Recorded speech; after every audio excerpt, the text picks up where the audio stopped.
Becincin kau jeriji, elang menari lawanku. Alkisah, pada masa dahulu, di wilayah sekitar Tanjung Batu banyak rakyat merasa tidak nyaman dengan ulah para perampok yang kian merajalela, baik siang maupun malam, baik di perairan sungai maupun di daratan. Sampai kemudian datang seorang pandai besi yang konon berasal dari tanah Jawa. Orang yang kemudian dikenal dengan nama Puyang Sampurayo ini ternyata memiliki ilmu kanuragan yang tinggi, di samping memiliki keahlian membuat alat-alat pertanian, khususnya senjata tajam berupa parang dan golok. Menyaksikan keganasan para perampok yang sering mengganggu penduduk itu membuat Puyang Sampurayo gerah. Dengan dibantu beberapa penduduk, ia pun mencoba melawan para perampok yang datang ke kampung, sampai akhirnya tak satu pun perampok yang lolos dari cengkeramannya. Para perampok yang menyadari kekeliruannya dan menyerah dimaafkan, dan bahkan ada yang tinggal di desa tersebut. Sementara mereka yang terus melawan terpaksa juga dilawan dengan kekerasan. Lama-kelamaan para begundal yang tersisa pun ketakutan setelah mendengar banyak teman-teman seprofesinya yang ditangkap maupun yang mati di tangan Puyang Sampurayo. Akhirnya mereka pun ada yang menyerahkan diri secara baik-baik dan ada pula yang justru menjauh menghindari desa sekitar itu. Kabar tentang kegagah beranian Puyang Sampurayo cepat menyebar kemana-mana, bahkan sampai pula ke telinga penguasa di daerah itu, yaitu Raja Usanggobang. Usanggobang merasa iri mendengar kabar kesaktian Puyang Sampurayo. Terlebih rakyat pun sangat banyak yang simpatik terhadap budi baik Puyang dari tanah Jawa itu. Karena di samping ia memiliki ilmu bela diri yang hebat, Puyang juga dikenal sebagai orang yang rendah diri dan suka menolong.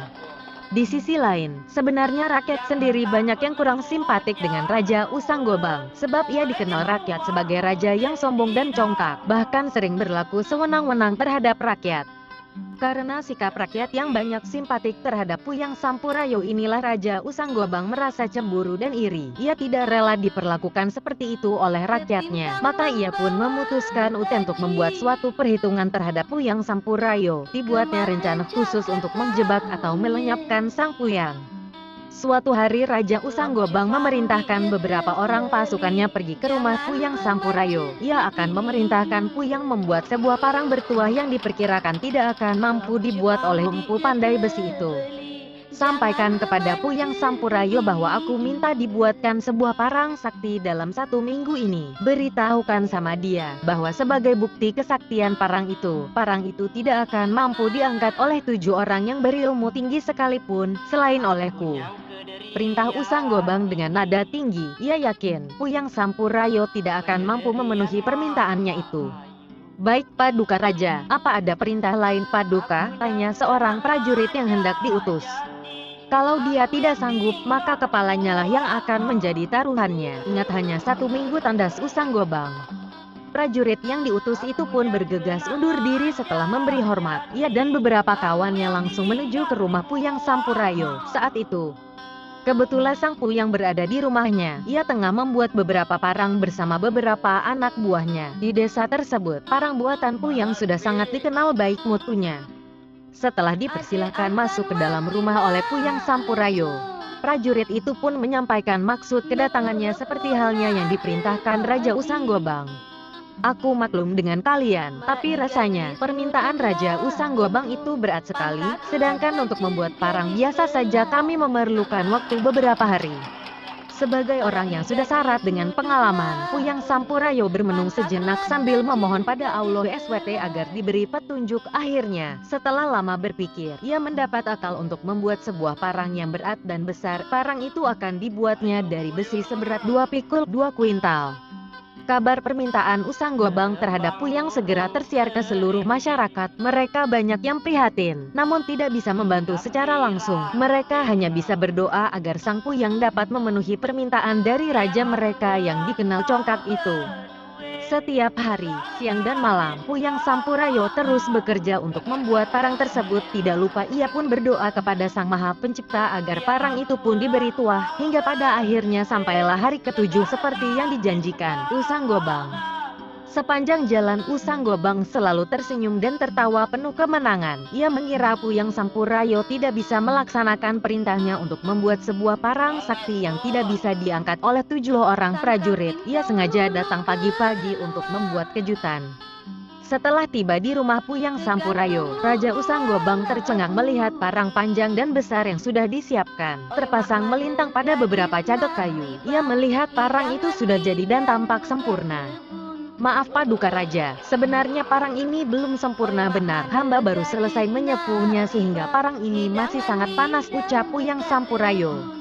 Raja Usanggobang tidak menyahut, ia langsung memerintahkan kepada 7 anak buahnya untuk mengangkat parang tersebut sebagai uji coba. Namun ternyata ke-7 anak buahnya tak mampu mengangkat parang sakti yang berat dan sangat panas itu. Tangan dan pundak mereka melepuh, mereka menjerit kesakitan. Darah Usanggobang mendesir, ternyata dugaannya meleset jauh. Hatinya mengumpat dan mencaci maki Puyang Sampurayo. Meski ia sangat marah namun ia mencoba menahannya. Dengan kesombongannya ia menyuruh anak buahnya menyingkir. Usanggobang mendekat untuk mengangkat parang tersebut. Sebenarnya Usanggobang pun sangat menyadari bahwa parang tersebut berat dan panas. Ia mulai ragu, jangan-jangan ilmu yang dimilikinya pun tidak akan mampu untuk mengangkat parang tersebut. Tetapi karena rasa gengsinya dan amarahnya sudah meluap, ia tetap maju untuk mengangkat parang tersebut. Begitu sudah di dekat parang, Usanggobang membaca beberapa mantra, lalu kedua tangannya menyentuh parang itu untuk diangkat. Ia tersenyum sejenak karena mantranya dianggap ampuh, namun sesaat kemudian bibirnya mulai meringis.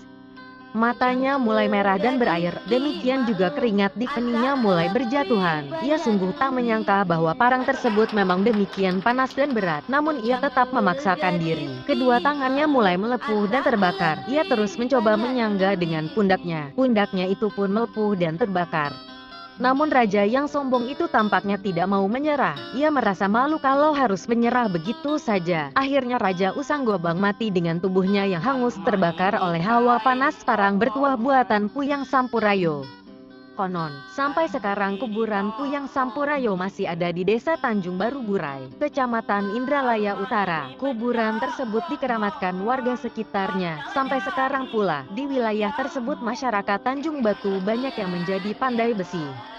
Cukup sampai di sini cerita kali ini, nantikan cerita selanjutnya. Jangan lupa subscribe, like, dan tekan tombol loncengnya, biar channel ini bisa terus berbagi seputar sejarah dan info-info menarik lainnya.